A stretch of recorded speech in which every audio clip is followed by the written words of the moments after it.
Our next speaker is Tomasz Pęczek. Welcome to our virtual studio, Tomasz. How are you today? Hello, Maxime. Hello, all of you. Tomasz is lead software engineer at Relativity, and he will present us about Azure Functions, how to go beyond what goes straight out of the box, how to extend it. Tomasz, stage is yours. Rock on. Thank you, Maxime. Well, welcome, everyone. Let's get into this strongly technical presentation of Azure Functions. Now, I'm assuming that you know what Azure Functions are, that you know that they are the key part of Microsoft serverless offering, that they are the compute power behind the Azure serverless stack. But what does it mean? It means that the sole purpose of Azure Functions' existence is to give you resources to run your business code, is to allow you to forget about the infrastructure and focus on your business code. This is directly reflected in Azure Functions logo. Those angle brackets, they are supposed to signify the focus on the business code. And that's not an easy task, because business code doesn't run in vacuum. It requires context, some data to process. It will most likely produce some data, and it needs a reason to run. And out of the box, Microsoft provides a number of integrations which allow us to create this context. Integrations with most popular cloud technologies out there, integrations with other parts of Azure, that's their business. The list is pretty long. Obviously, it's not exhaustive. Microsoft cannot provide extensions for every possible technology out there.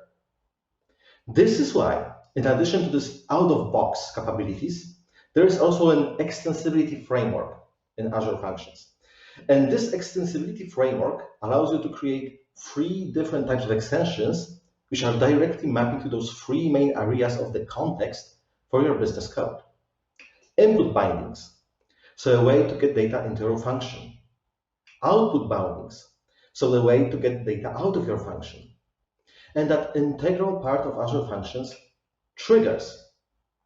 So if you notice that infrastructure code related to one of those 3 areas is sneaking into your function, you should stop and think, maybe there is a way for me to get it out of my function, keep my function focused on the business code.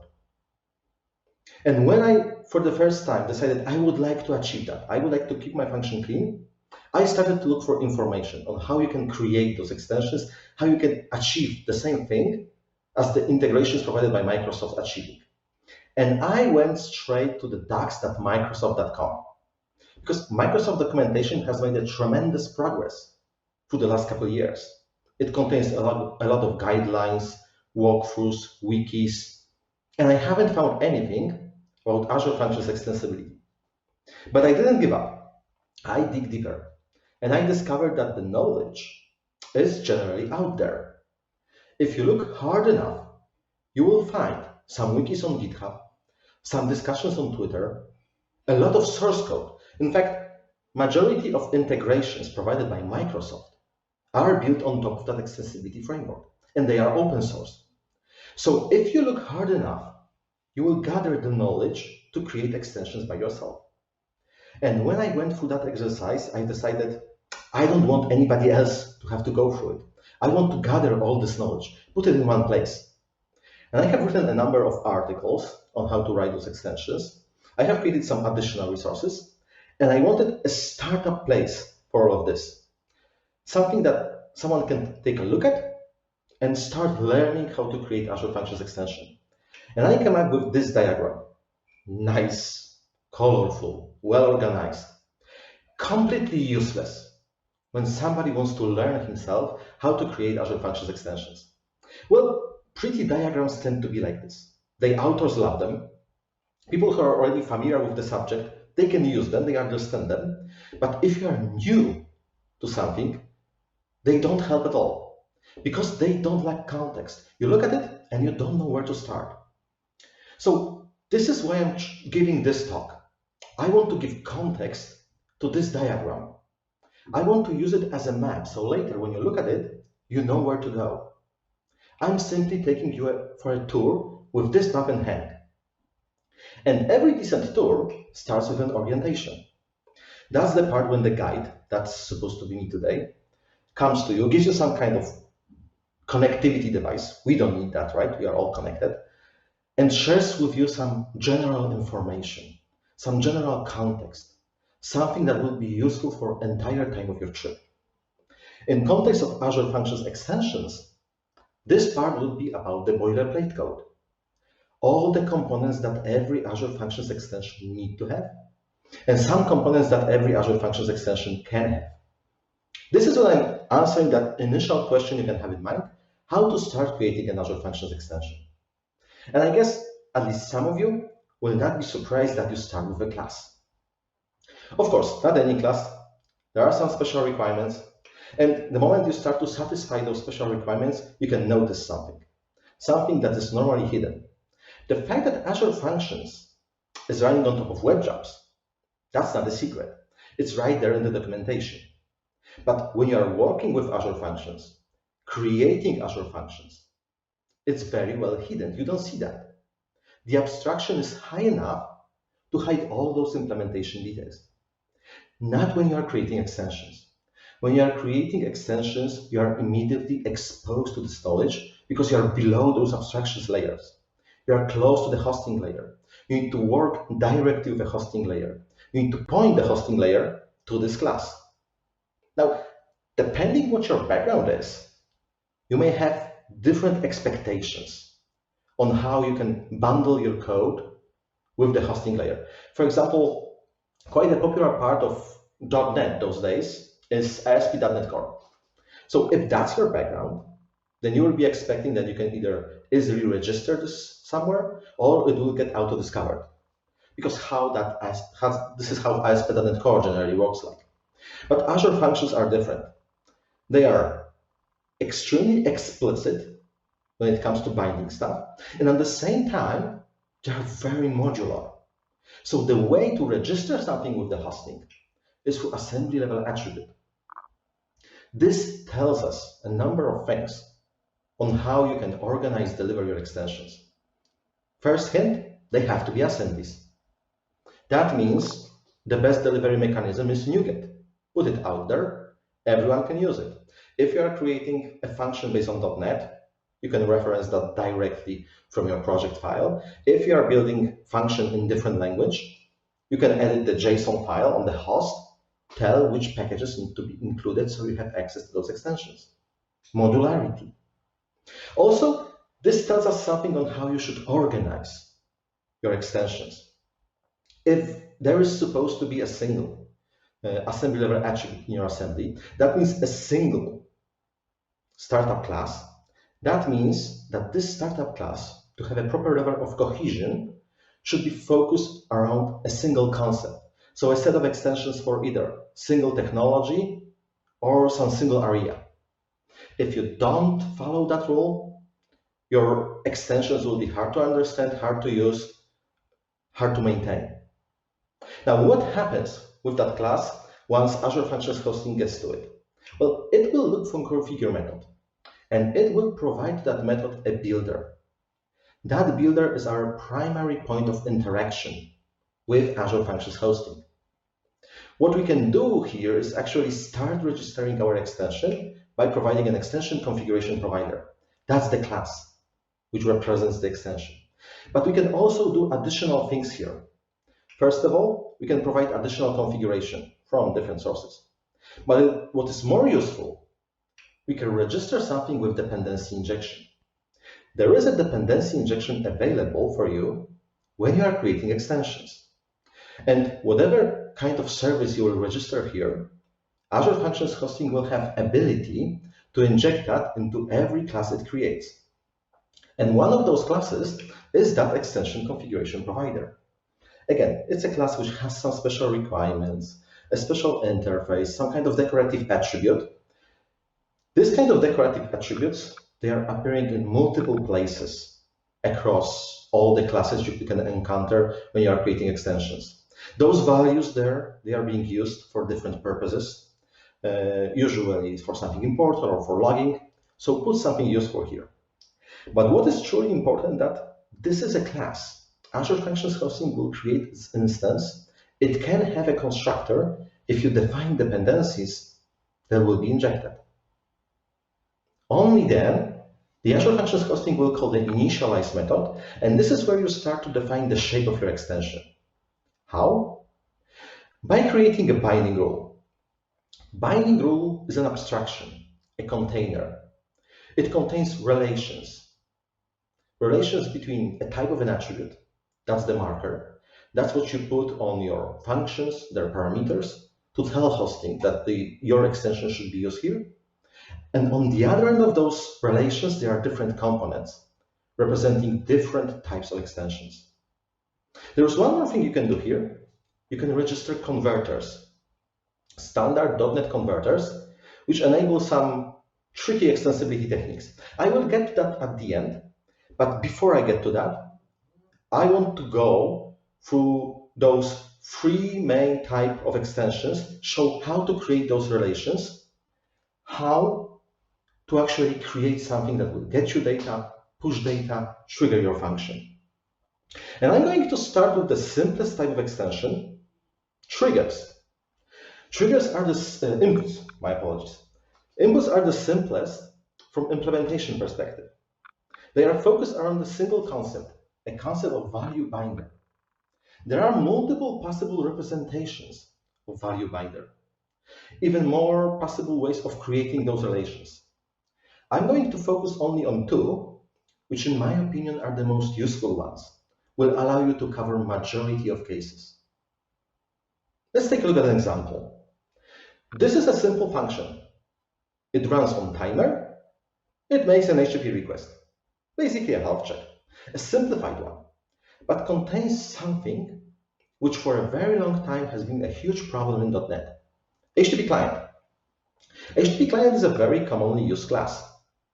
At the same time, for very long, it was very hard to use properly. That infamous improper instantiation pattern. Long story short, if you had too many instances of HTTP client in your application, you could end up in socket exhaustion problem that would kill your software. So to mitigate that, recommendation has been put in place to have a single reusable instance of HTTP client. In case of Azure Functions, that meant a static field. This kind of approach was directly there in Azure Functions documentation. This recommendation solves the improper instantiation problem. No more socket exhaustion, but it creates different problems. First of all, having a single static instance doesn't play well with DNS changes. They won't be observed. Also, in certain scenarios, it can cause high CPU problems. So over a time, a different recommendation has been created to have a certain amount, a pool of HTTP clients, and to recycle them from time to time. And that's hard to implement. Not everybody wants to implement that. So this is why ASP.NET Core team decided they want to help.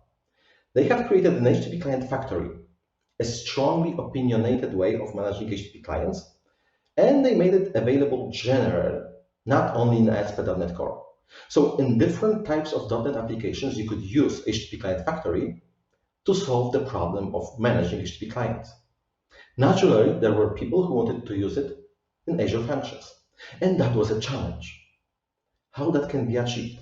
And one of the first ideas was to use extensions. Create an input extension which will inject an instance of HTTP client into your function. How would create such an input extension would look like? Well, the first step for creating every extension is to have that marker attribute. Complexity of those attributes tends to differ strongly depending on the technology you're working with.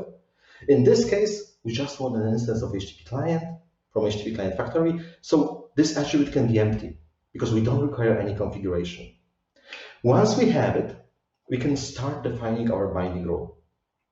And here we can use a simplest way of creating that relation with value binder, bind to input. And bind to input is a generic call. And majority of calls we are creating those relations are generic. And the type of generic parameter is telling Azure Functions what is the supported type of the parameter on the function itself. Here we are telling our extension supports HTTP client as a parameter.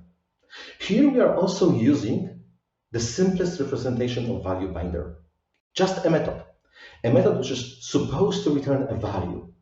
In this case, we are grabbing that value from HTTP client factory. We have the instance of the attribute available here as a parameter. If we want some configuration, we can access it. Here, we don't care about it, right? Just create an instance. From where we got that HTTP client factory? From constructor, dependency injection. This is how it's supposed to work like. That means that when we are registering our extension, we are also registering HTTP client factory with that internal dependency injection mechanism. That's it. This is a fully working extension. This has become possible. It wasn't so much code, right? We went through like 3 different classes, wrote a couple lines. This is one of the reasons why I have chosen this example. It's very simple. It allows me to focus on the code needed to create the extension and ignore the technology behind it. But there is also a second reason. This example allows me to pull the oldest teaching trick on you, show you how to do something, and then tell you that's no longer the right way. Things have evolved, improved. We do this stuff better now. That's because this extension is solving a more generic problem, injecting dependencies into your functions. And in the case of Azure Functions, that was a serious problem for a very long time. In fact, I believe it deserves a separate story. Some of you might have been working with Azure Functions version 1. Those of you truly know how shamefully long the road toward dependency injection was for Azure Functions. I'm going to skip that part. I'm going to start this short story with Azure Functions version 2 GA, September 2018. This is when we have been given the general current shape of Azure Functions. They haven't drastically changed since then. They evolved, but generally there was no revolution. This is when we have been given the current extensibility model, the one I'm discussing. This is when we have been given that dependency injection available when you are creating extensions. No dependency injection available when you are creating functions. This is why extensions like the one I have just shown you have been created, to leverage that internal dependency injection for those who are creating functions. There were even attempts to create generic solutions. They usually weren't working correctly. There were some challenges, especially with registration, but people were trying because that was a serious problem. But that was also a very long time ago, and Azure Functions did evolve. And the first important step toward dependency injection was ability to define Azure Functions as instance methods. This. And on the first glimpse, there is no huge difference, like one keyword missing. But it was a very important step. First of all, it enabled inheritance when it comes to Azure Functions, and that is not necessarily a good thing. I am yet to see a case when there is inheritance in Azure Functions implementation, and it is being used to inherit business behavior. All I have seen is to hide infrastructure code. And infrastructure code shouldn't be there, right? It should be completely outside. So if you are seeing inheritance in case of Azure Functions, be skeptical. But this was also a very important step on the road toward dependency injection, because doing dependency injection for static methods is awkward. You either have to do something like this extension is doing, have an attribute which tells what to inject, or you need to resolve to some kind of static dependency resolver pattern, not what people are generally expecting. And Azure Functions team will deliver something that people were generally expecting.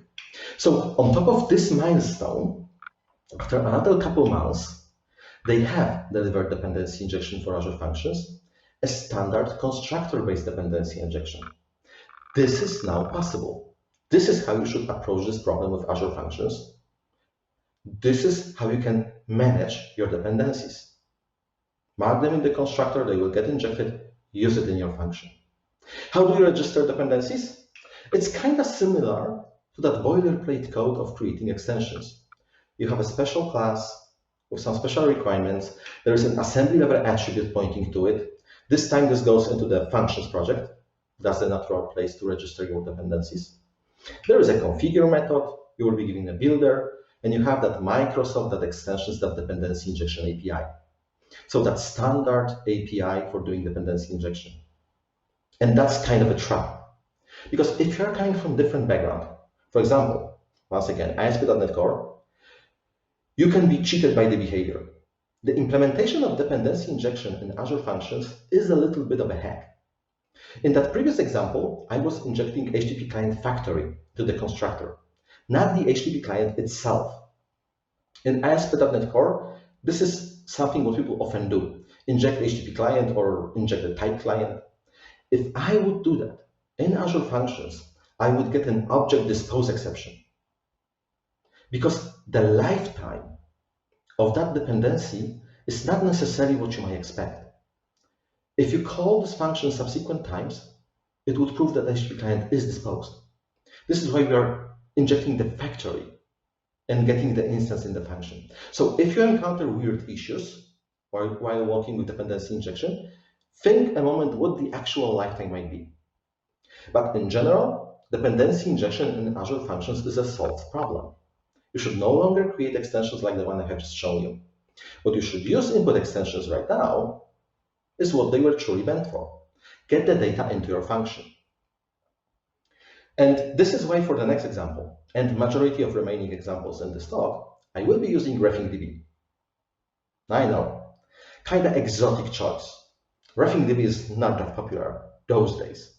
But back in time, it was quite popular. And in software development world, if something has been quite popular, it's very likely that there is still some very important production system running on top of it.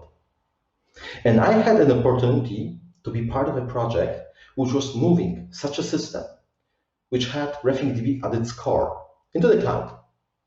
Now, moving database to the cloud, because they didn't want to migrate off of it, because it was working perfectly. So just moving database to the cloud, that's not a problem, right? You can, worst case scenario, get a virtual machine. Better scenario, use containers. It can be done. But once they were in the cloud, they wanted to use other capabilities, like Azure Functions. Now the surprise, when you are in the cloud, you want to harness its power. So that created a challenge, and that challenge has been solved with extensions. And they were kind enough to allow me to open source those extensions and put them on GitHub. I have a real-life production examples to show you, something which is out there making money. So how such a real-life extension looks like? Well, first of all, that marker attribute is a lot more complicated right now because we are working with database. That requires a lot of configuration. Some of that configuration will come from the configuration files, probably the connectivity information. Some may come from the context, right? It's typical to, for example, resolve ID from the request being made. Some other will have to be set manually, for example, table container name. If there is so many possibilities for sources of this configuration and so many properties, you are probably expecting there is some way of validating all of this. And the binding rule allows us to create a validation as part of that rule. You can register validators. Those are simple methods which are being given the current context, the instance of the attribute, so that configuration, and the type of the parameter. You can use that to evaluate if you can proceed. If not, break the execution, it will be logged, nothing will be executed. If the validation passes, then the binding rule will start to evaluate your relations. And here also that simplest way of creating relation bind to input is no longer good for us. That generic parameter you would have to provide is a strong limitation. We are working with database. We want to support multiple types of parameters, depending on which table container we are trying to reach to. Before I tell you how you can create that relation here, I want to bring your focus to that when it's not null, name of ID property on the attribute call. That's a condition, right? The name is pretty clear. But the question is, why that condition is there? And the answer relates to what is the pattern of those marker attributes for a full set of extensions for a certain technology. If you have a full set of extensions for a certain technology, you typically has two marker attributes. One is for bindings, inputs and outputs. The other is for triggers. This is because how they are logically separated. Also, inputs and outputs, they can be easily distinguished from each other, either with some simple logical rules, like in this case. If identifier is set, we will be getting data. That's an input. If identifier is not set, we'll be pushing data out. That's an output. Sometimes the type of parameter is enough. Sorry, do we have some connection problems?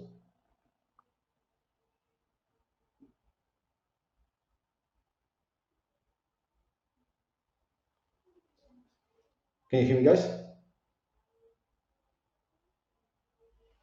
I will assume yes, and I will continue. In case of triggers, that's not the case. Triggers are completely different. They are a reason to run your function, and they are, when they are used, they are quite similar to inputs. So they will be hard to distinguish one from another when you're applying them to the function. So this is why there is that rule, to distinguish input from output. And the way to create that relation here is to coin bind to value provider. And this call is also taking a method as a parameter, but that method has a completely different purpose than previously. Right now, it's a factory. It is supposed to produce an instance of value binder from the current context. The current context, once again, an instance of the attribute, your configuration, and the type of the parameter. So based on this, if you have, for example, a generic implementation of value binder, you can create that, for example, with reflection, to create an instance for the current context. Azure Functions will use it, will provide the value for the current execution. Now, the value binder itself is not interesting. It's generally about getting data out. If you are interested in that case of RefingDB, it's right there on a GitHub. Go take a look. What is important that if you follow this pattern, you will get an extension which works exactly as anyone familiar with Azure Functions would expect to. Have a parameter, apply the attribute, provide the configuration, you will get the value. This is how you can get data into your function. What about getting data out of your function? Well, output extensions are similar to inputs when it comes to the implementation pattern. They are built on the same rules.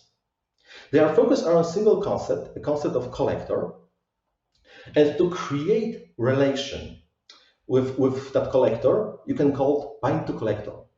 And this is, again, a generic call. And I just said that generic calls are a limitation because we want to support multiple types. But here, as Azure Functions gives us a helpful hand.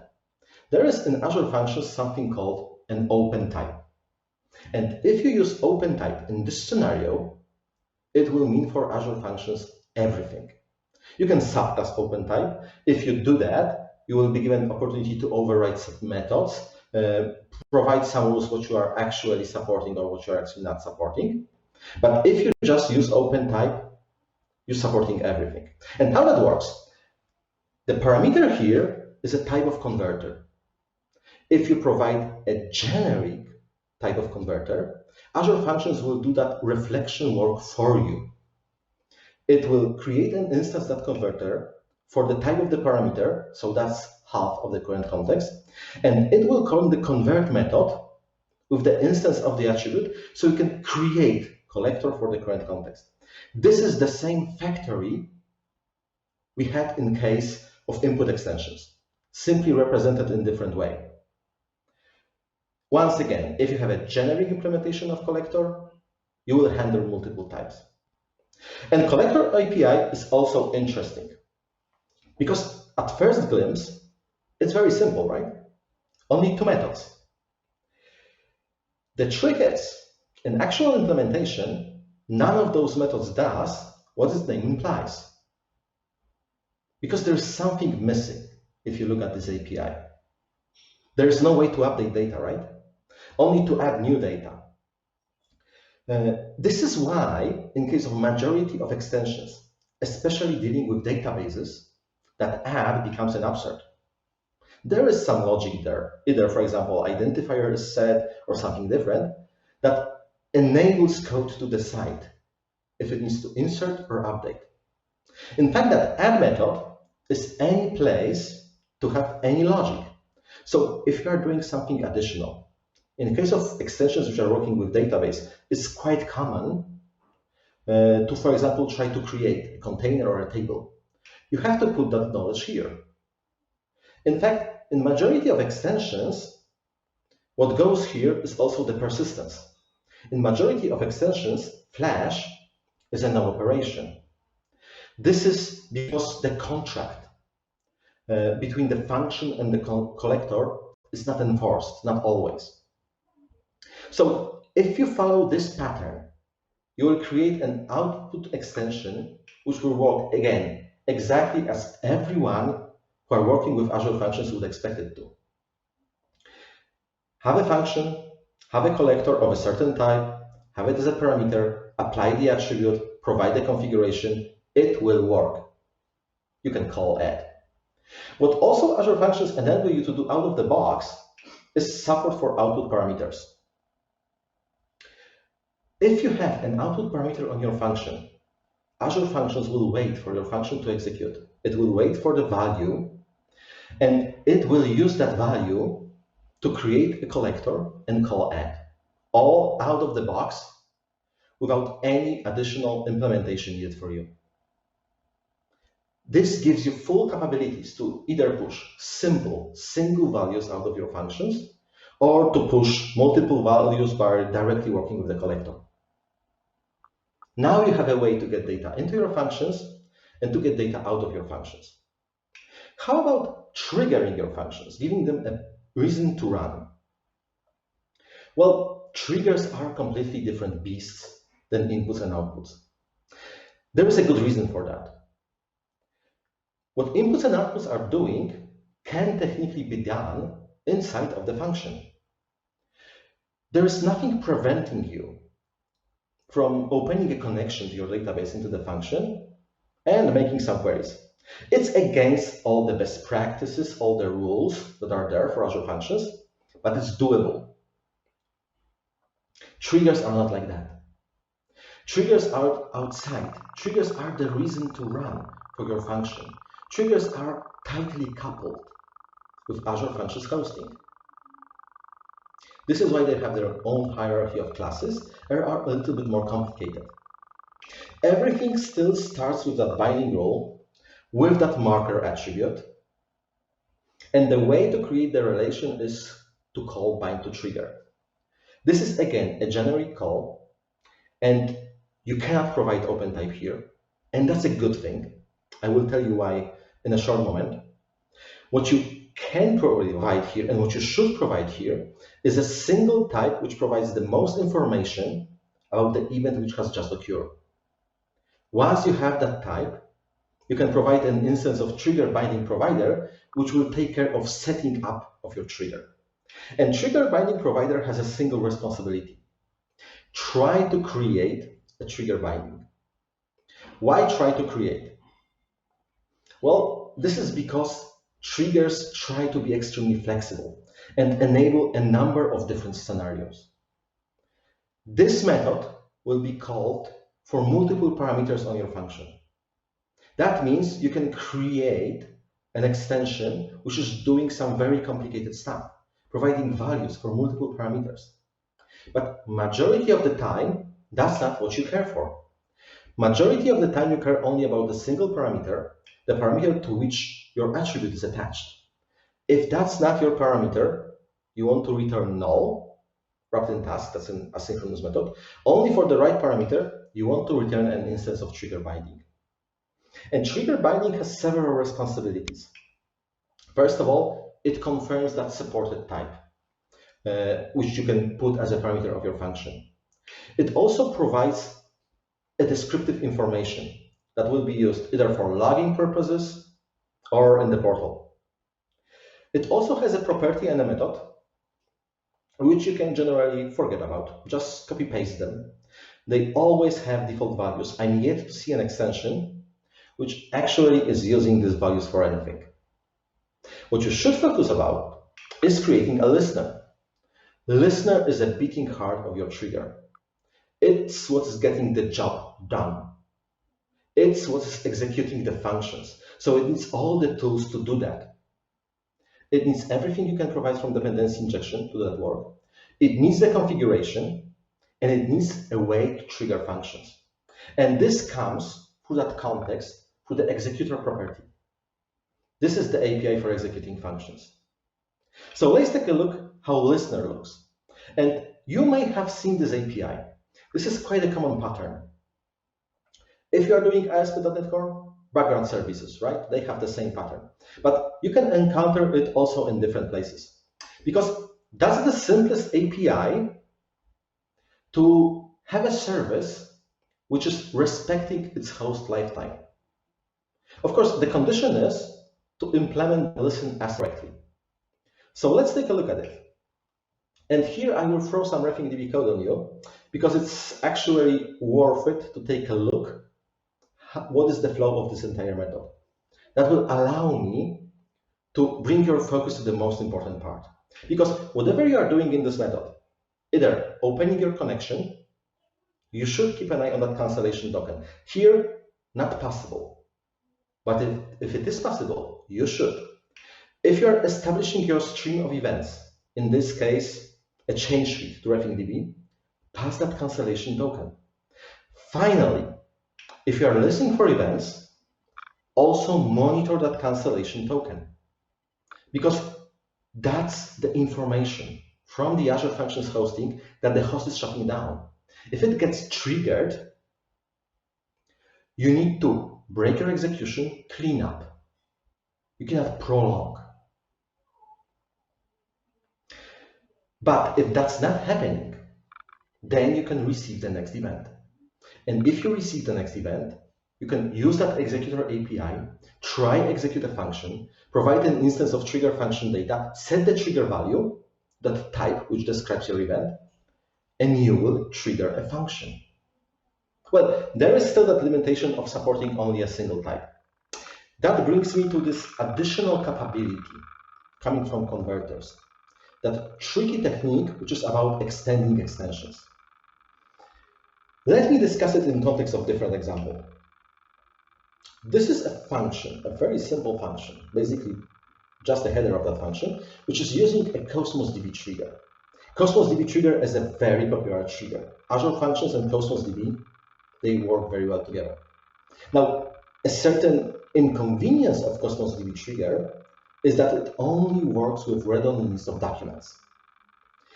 That's that single most representative type about the event which has just occurred.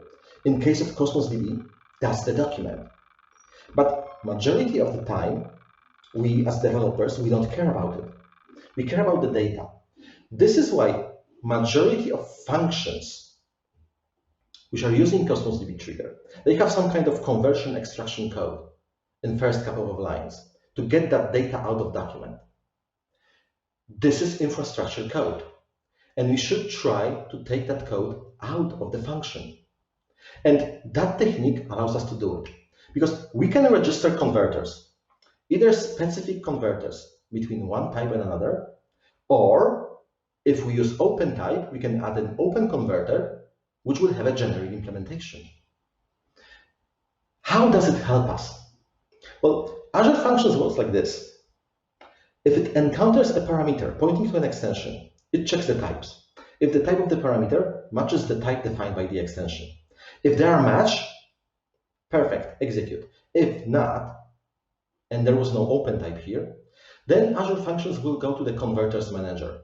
And there is only one shared converters manager between all the extensions that are currently registered.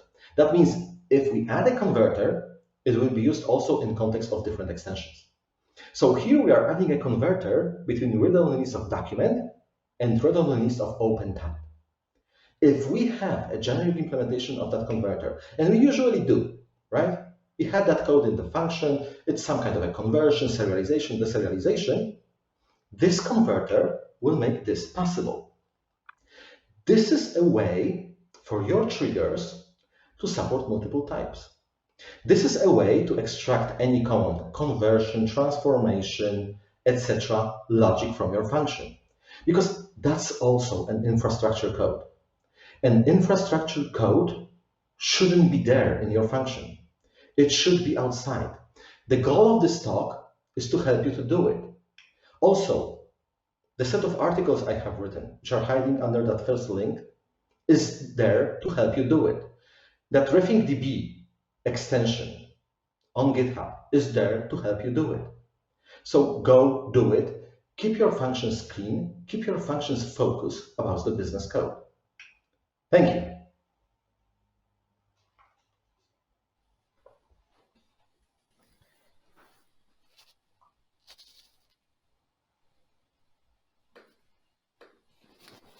Thank you, Tomasz. Very insightful and useful session. And we have questions. And actually, interesting that all the questions we received during your session are about Azure durable functions. So it looks like this topic is really something that sounds very interesting for our dear attendees. So actually, this is a set of questions about Azure durable functions. First, what's your personal opinion on using this technology? Maybe some tips and tricks and some hints on that.